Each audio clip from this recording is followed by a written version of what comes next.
কিমান আৰু 2020ৰ কথা পাতিম। সকলোৱে জানে যে এই বছৰটো বৰ বেলেগে আছিলে, কিন্তু ইয়াৰ পিছত কি?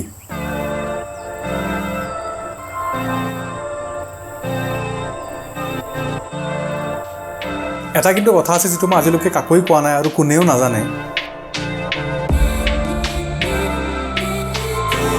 যে 2007ত যেতিয়া মই প্ৰথম গ্ৰাফিক ডিজাইনিং কোৰ্চটো কৰিব গৈছিলোঁ, প্ৰথম 2 দিন ইনষ্টিটিউটখনে বন্ধ আছিলে। মই 2 দিন এনেই গৈ ঘূৰি আহিছিলোঁ, কিন্তু ঘূৰি আহি মই মোৰ মা, দেউতা, বাইদেউ সকলোকে মিছা কথা কৈছিলোঁ যে মোৰ ক্লাছ হৈ আছে। এতিয়া ভাবিলে কিবা কিবি লাগে, কিন্তু তেতিয়া ঠিকেই কৰা যেন পাইছিলোঁ। মই এনেকৈ ভাবি লৈছিলোঁ যে ভগৱানে চাগে মোৰ উইল পাৱাৰৰ পৰীক্ষা লৈ আছে। যিটো স্কিল শিকিবলৈ মই সৰুৰে পৰা সপোন দেখিছিলোঁ, সেই স্কিলটো শিকিবলৈ মই কিমান ডিটাৰমাইণ্ড।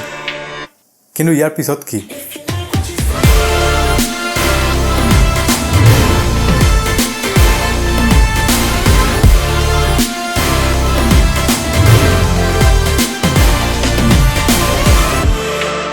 যদি কেমেৰাক ভয় কৰাৰ কিবা ফবিয়া আছে, তেন্তে চিয়'ৰ মোৰ সেই ভয়টো আছে।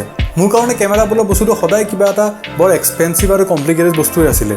কিন্তু যেতিয়া মই পিটাৰ মেককিনেনে অকলে কেমেৰা এটা হাতত লৈ ভিডিঅ'বোৰ কৰা দেখিছিলোঁ, কিবা যাদু নিচিনা লাগিছিলে।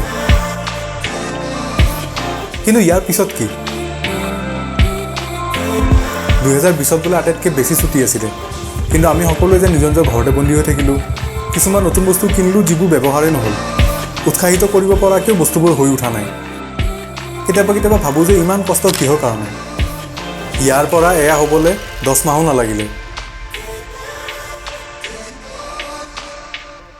কিন্তু মই জানো যে অকল ময়ে নহয়, সকলোৱে জানে এই বছৰটো বৰ বেলেগে আছিলে।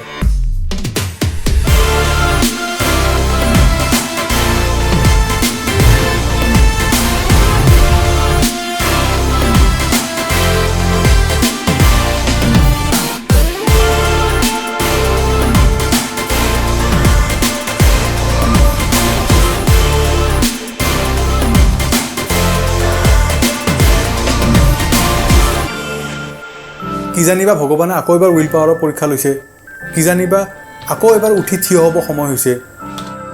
কিন্তু এতিয়া যেন অকল এটা প্ৰশ্নই মনলৈ আহে, যিটো আমি সকলোৱে নিজকে সুধিব লাগে।